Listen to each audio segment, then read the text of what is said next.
నమస్కారం. ETV life ఆధ్యాత్మిక channel తీర్థయాత్ర కార్యక్రమానికి స్వాగతం. ప్రాచీనమైన క్షేత్రాలను, పవిత్రమైన తీర్థాలను దర్శించినప్పుడు అక్కడ మనకు మహాభారత కాలం నాటి ఆనవాళ్లు కనిపిస్తూ ఉంటాయి. చాలా క్షేత్రాలు పాండవుల అరణ్యవాసంతోనూ వాళ్ళు చేసిన శివారాధనతోనూ ముడిపడి ఉంటాయి. అయితే మహాభారతంలో అత్యంత ప్రధానమైన ఘట్టంగా, కీలకమైన ప్రదేశంగా కురుక్షేత్రం నిలుస్తుంది. అలాంటి కురుక్షేత్రంకు సమీపంలోని జ్యోతిసర్లోనే అర్జునుడికి శ్రీకృష్ణుడు గీతను బోధించాడు, విశ్వరూపాన్ని చూపించాడు. మహిమాన్వితమైన ఆ ప్రదేశమే నేటి మన తీర్థయాత్ర.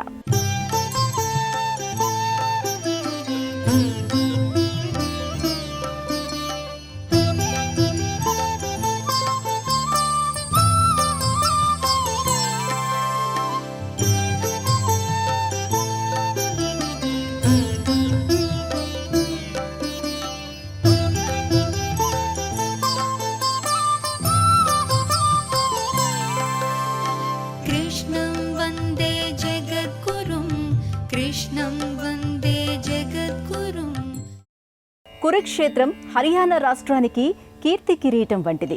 అలాంటి కురుక్షేత్ర ఆ పరిసరాలన్నీ కూడా మహాభారత కాలంలో ముడిపడి కనిపిస్తాయి.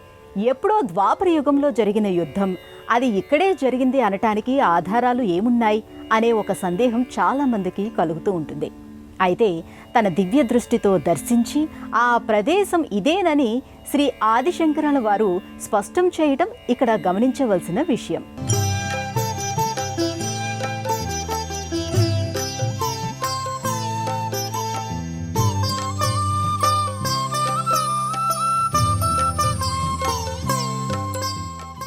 హర్యానా. ఈ స్థల ప్రాధాన్యత వేదకాలం నుంచి కనిపిస్తుంది.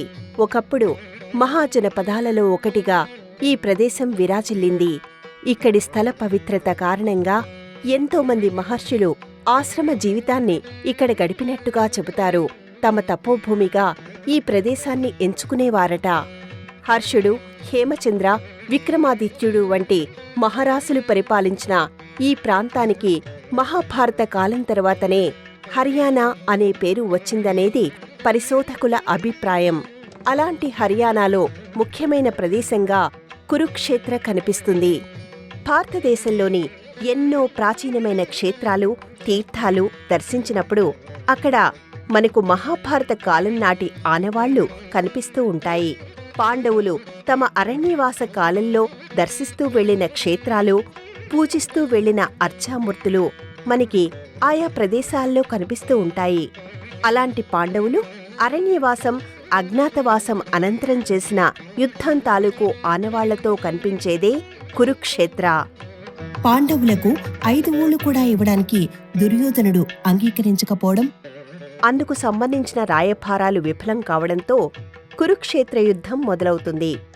7 అక్షౌహిణుల సైన్యంతో పాండవులు, 11 అక్షౌహిణుల సైన్యంతో కౌరవులు ఈ యుద్ధంలో పాల్గొన్నారు. అంటే మొత్తం 18 అక్షౌహిణులు కథన రంగంలో కదిలాయి. దాదాపు 30,94,000 మంది సైన్యం ఈ యుద్ధంలో పాల్గొన్నారనేది ఒక అంచనా. 18 రోజుల పాటు సాగిన ఈ యుద్ధం 18 పర్వాలుగా రాయబడటం విశేషం. పూర్వం ఈ ప్రాంతం చాలా విశాలంగా మైదాన భూమిగా ఉండటం వల్ల ఈ నేలను కురుక్షేత్ర యుద్ధానికి ఎంచుకున్నారని చాలామంది అనుకుంటారు. కాని ఈ నేల కురు మహారాజుతో ముడిపడి కనిపిస్తుంది. సత్యము, ధర్మము, క్షమ, దయ, దానము వంటి లక్షణాలతో శ్రీ మహావిష్ణువునే మెప్పించిన మహారాజు ఆయన. తాను స్వయంగా నాగలిపట్టి దున్నిన ఈ క్షేత్రం తన పేరుతో పిలువబడాలని, ఈ నేలపై ఎవరు ఎలా చనిపోయినా మోక్షం లభించేలా చూడమని శ్రీ మహావిష్ణువుని కోరతాడు. అందువల్ల కురుక్షేత్ర యుద్ధానికి ఈ నేలను ఎంచుకోవడం జరిగిందని అంటారు. 18 రోజుల పాటు జరిగిన ఈ మహాసంగ్రామంలో ఒక్కో రోజు అనేక విశేషాలు చోటు చేసుకుంటూ వచ్చాయి. ఆ సంఘటనలకు సంబంధించిన సన్నివేశాల తాలూకు ప్రదేశాలు కురుక్షేత్ర పరిధిలో కనిపిస్తూ ఉంటాయి. భీష్ముడు నేలకొరిగిన ప్రదేశం, అభిమన్యుడు కుప్పకూలిన ప్రదేశం, ఇలా ఎన్నో సంఘటనల తాలూకు ప్రదేశాలు మన కనుల ముందు నిలుస్తాయి. ఆనాటి ఆ సంఘటనలకు నిదర్శనంగా మందిరాలు, తీర్థాలు ఇక్కడ దర్శనమిస్తూ ఉంటాయి. బ్రహ్మ సరోవరం, సన్నిహిత సరోవరం, బాణగంగా, లక్ష్మీనారాయణ మందిరం, ఇలా ఎన్నో చెప్పుకోదగిన ప్రదేశాలు కురుక్షేత్ర విశిష్టతను మనకి పరిచయం చేస్తాయి. అలాంటి కురుక్షేత్ర యుద్ధంతో ముడిపడిన అత్యంత ప్రధానమైన ప్రదేశంగా జ్యోతిసర్ కనిపిస్తుంది. జ్యోతి స్వరూపంలో మహదేవుడు కొలువైన నేల కావడం వల్ల జ్యోతిసర్ అనే పేరు వచ్చిందని అంటారు. అర్జునుడికి శ్రీకృష్ణుడు గీతాబోధ చేసింది, తన విశ్వరూపాన్ని చూపింది ఇక్కడే.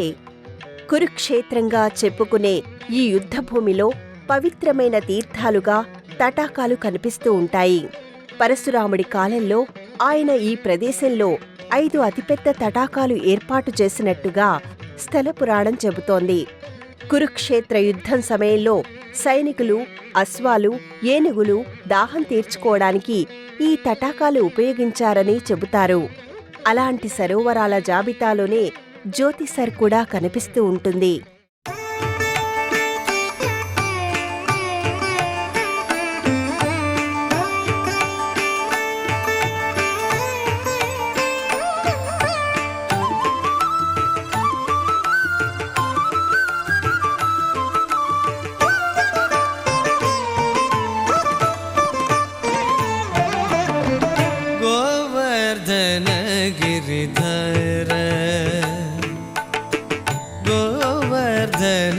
गिरिधर गोविंद गोकुल पालक परमानंद गोवर्धन गिरिधर गोविंद गोकुल पालक परमानंद गोवर्धन गिरिधर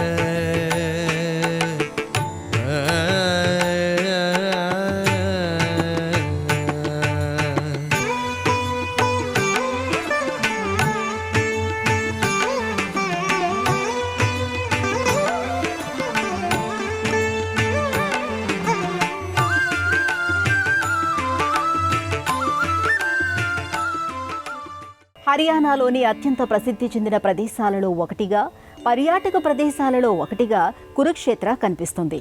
అనేక సంఘటనలకు వేదికగా, సన్నివేశాల మాలికగా కనిపించే ఈ ప్రదేశాన్ని దర్శించడానికి దేశంలోని నలుమూలల నుంచి పర్యాటకులు పెద్ద సంఖ్యలో తరలివస్తూ ఉంటారు. అలాంటి వారందరినీ ఎక్కువగా ఆకర్షించే ప్రదేశాలలో జ్యోతిసర్ కనిపిస్తుంది. ఆనాటి విశేషాలను దగ్గరుండి చూపిస్తుంది. ఒకప్పుడు లక్షలాది సైన్యంతో, గుర్రాలు, ఏనుగులు, రథాల గుంపులతో దద్దరిల్లిన ఈ ప్రదేశం ఇప్పుడు చాలా ప్రశాంతంగా కనిపిస్తూ ఉంటుంది. ఇక్కడి సరస్సు, అక్షయ వటవృక్షం, శ్రీకృష్ణుడి పాదాలు, విశ్వరూపం, పాండవులు, కౌరవులు పూజించిన శివలింగం ప్రాధాన్యతను సంతరించుకుని కనిపిస్తాయి. పర్యాటకులు అందుకు సంబంధించిన విశేషాలు తెలుసుకుంటూ ఆ కాలంలోకి వెళుతుంటారు. జ్యోతిసర్లో ప్రధానంగా చూడదగినదిగా అక్షయ వటవృక్షం కనిపిస్తుంది. ఇక్కడ విశాలంగా విస్తరించిన మర్రి వృక్షం నీడలో శ్రీకృష్ణార్జునుల పాలరాతి రథం దర్శనమిస్తుంది. ఈ మర్రి వృక్షం దగ్గరే శ్రీకృష్ణుడు అర్జునుడికి గీతోపదేశం చేసినట్టుగా స్థల పురాణం చెబుతోంది. అంటే అప్పటి మర్రి చెట్టుకు సంబంధించిన శాఖనే ఇది. ఒకవైపున పాండవ సేనలు, మరోవైపున కౌరవ సేనలు యుద్ధానికి సిద్ధమవుతాయి. ఈ యుద్ధంలో అర్జునుడికి శ్రీకృష్ణుడు రథసారథిగా ఉంటాడు. అయితే కౌరవ సేనల వైపు చూసిన అర్జునుడికి శత్రువర్గంలో అందరూ తన బంధువులు, గురువులు, ఆత్మీయులే కనిపిస్తారు. విజయం సాధించిన తర్వాత ఆ విజయం తాలూకు ఆనందాన్ని తమ వారితో పంచుకోవడంలోనే అసలైన సంతోషం ఉంటుంది. అలా కాకుండా తన వాళ్లపైనే యుద్ధం చేయడం వల్ల వచ్చే విజయంతో ఆనందం ఏముంటుంది అనే ఒక ఆలోచన కలుగుతుంది. తన వారిని హతమార్చడం వల్ల వచ్చే రాజ్యం, ఆ రాజ్యం వల్ల వచ్చే అధికారాలు, సుఖాలు తనకి అవసరం లేదని భావిస్తాడు. అర్జునుడి ముఖంలోని విషాద ఛాయలను శ్రీకృష్ణుడు గమనిస్తాడు. అతను అస్త్రాలను పక్కన పెట్టడం చూసి ఆశ్చర్యపోతాడు. అర్జునుడు తన మనసులోని సంశయాలను కృష్ణుడు ముందుంచుతాడు. అప్పుడు ఆయనకి కర్మ సిద్ధాంతాన్ని గురించి, ధర్మ మార్గాన్ని గురించిన విషయాలతో కృష్ణుడు గీతను బోధిస్తాడు. ప్రతి ఒక్కరూ ఏదో ఒక విధమైన కర్మను చేస్తూనే ఉంటారు. ఆ కర్మలే తర్వాత జన్మలకు కారణమవుతూ ఉంటాయని చెబుతాడు. ఆత్మ శాశ్వతం. తనని తాను తెలుసుకోవడమే ఆత్మజ్ఞానం. భగవంతుడి తత్వం గురించి కృష్ణుడు వివరిస్తాడు. కామ, క్రోధ, లోభ, మోహ, మద మాశ్చర్యాలను వదిలిపెట్టిన వారే భగవంతుడి సన్నిధికి చేరుకోగలుగుతారు. ఎంతటి వారైనా తమ కర్తవ్య పాలనలో విజయాన్ని సాధించాలంటే అందుకు భగవంతుడి అనుగ్రహం కూడా ఉండవలసిందేనని చెబుతాడు. ఫలాపేక్ష లేకుండా కర్మలు చేస్తూ వెళ్లవలసి ఉంటుందని, అభ్యాస వైరాగ్యముల ద్వారా మనసును నిగ్రహించుకోవచ్చని చెబుతాడు. భగవంతుడికి దూరంగా, ఆయనకి వేరుగా ఏదీ లేదనే సత్యాన్ని గ్రహించమంటూ ఆత్మ విద్యను, బ్రహ్మ విద్యను గురించి వివరిస్తాడు. జీవితమే కర్మక్షేత్రం, శరీరమే క్షేత్రం. క్షేత్రం గురించి తెలుసుకున్నవాడే క్షేత్రజ్ఞుడని అంటాడు. రాగ, భయ, క్రోధాలకు అతీతంగా, సంశయాలకు దూరంగా ఉంటూ కర్తవ్యాన్ని నిర్వర్తించమని ఆదేశిస్తాడు. ఆ సమయంలోనే ఆయన విశ్వరూపాన్ని చూపుతాడు. అలా అర్జునుడిని కార్యోన్ముఖుణ్ణి చేస్తూ శ్రీకృష్ణుడు భగవద్గీతను ఉపదేశించిన దృశ్యాన్ని ఈ ప్రదేశం ప్రత్యక్షంగా మనకి అనుభవంలోకి తీసుకొస్తుంది.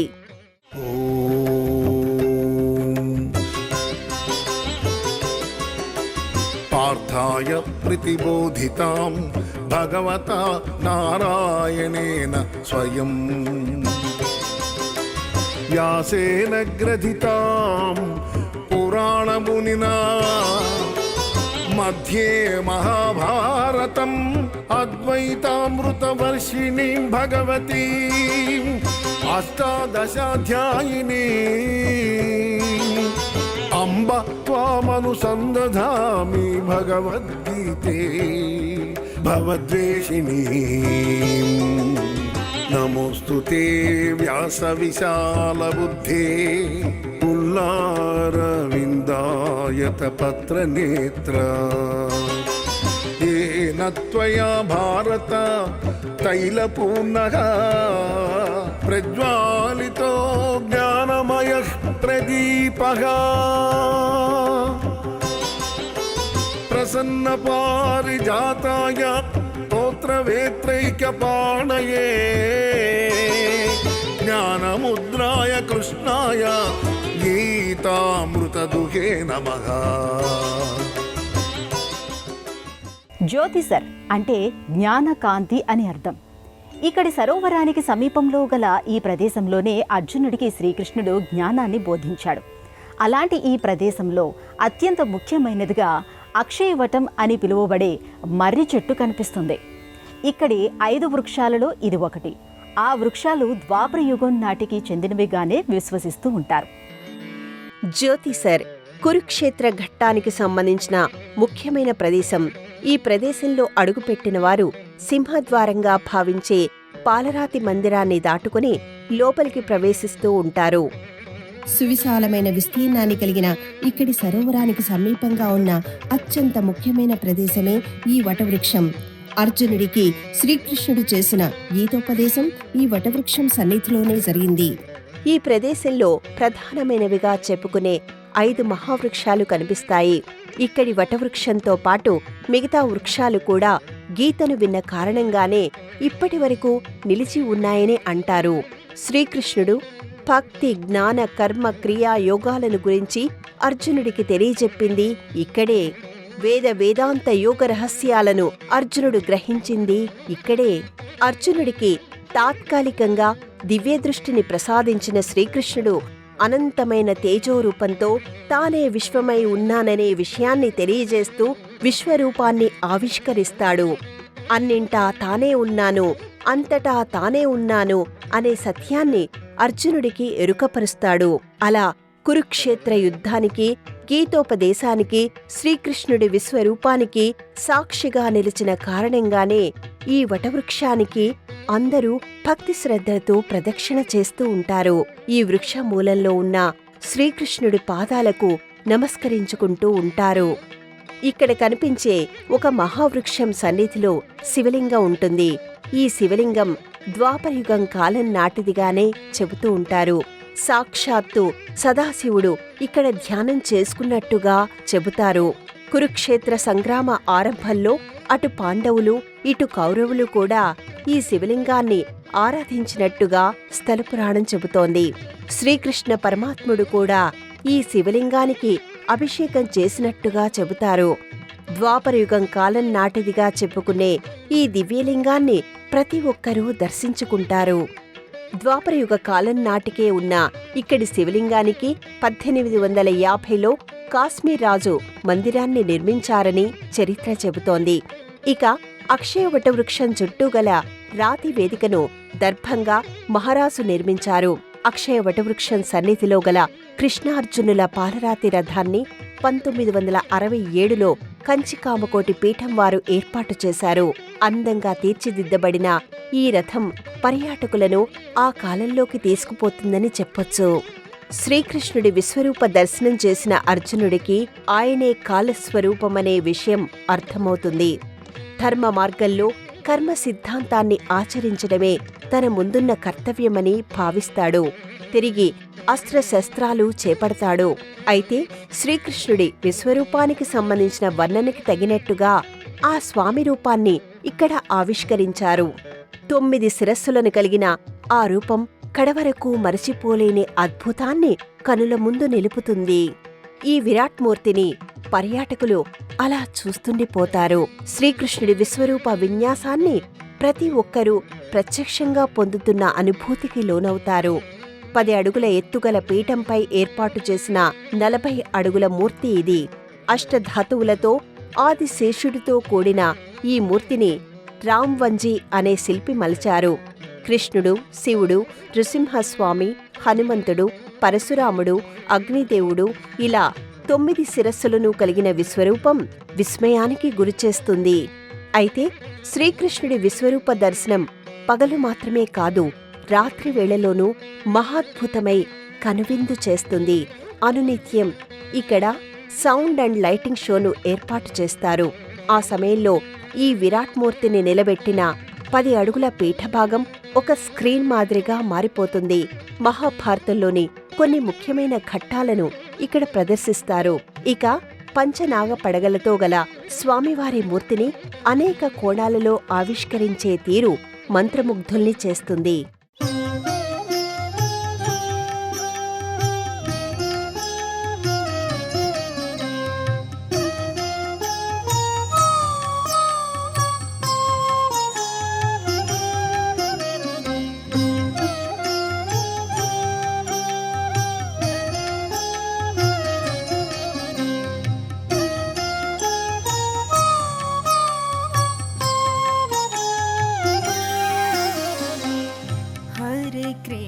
हरे कृष्ण कृष्ण कृष्ण हरे हरे हरे राम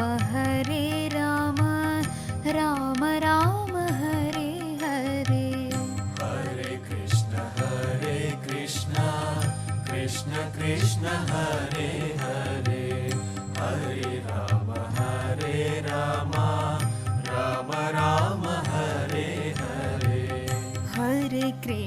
हरे कृष्ण कृष्ण कृष्ण हरे हरे हरे राम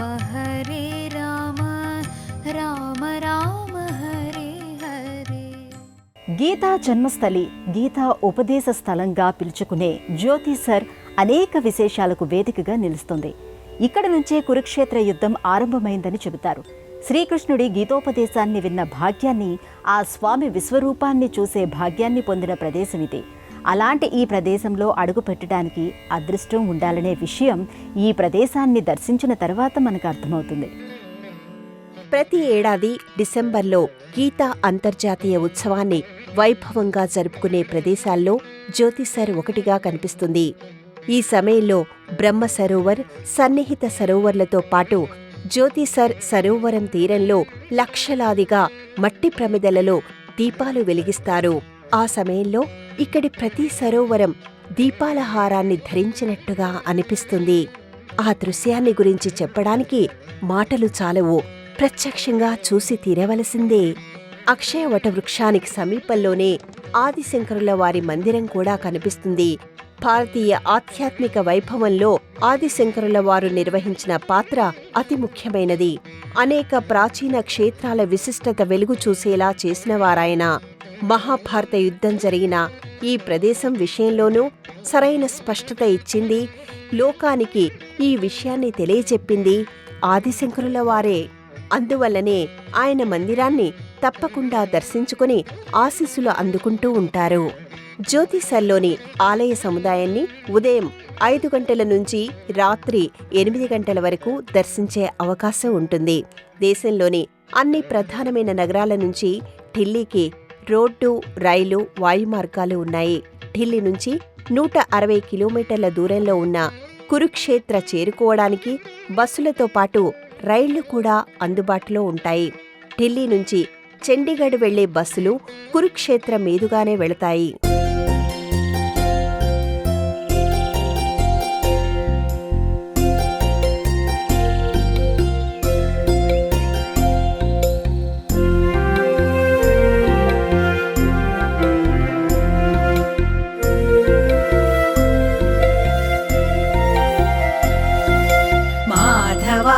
కేశవా మధుసూదన విష్ణు శ్రీధరా పదనకం చింతయామి యూయం.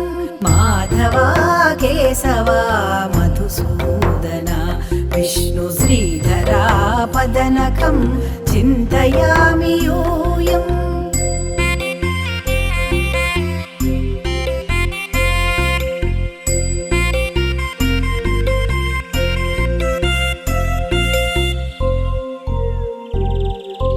వామన గోవింద వాసుదేవ ప్రద్యుమ్న రామ రామ కృష్ణ నారాయణాచ్యుత.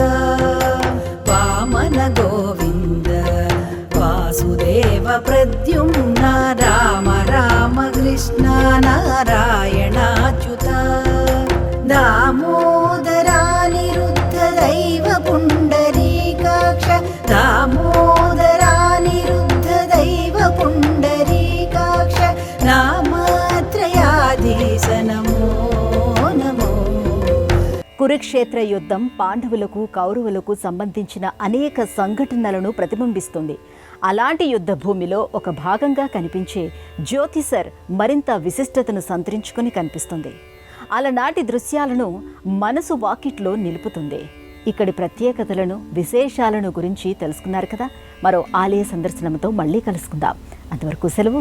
నమస్కారం.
ఈ కార్యక్రమాన్ని తిరిగి చూడాలనుకుంటే www.youtube.com/ETV Life Spiritual లో చూడవచ్చు.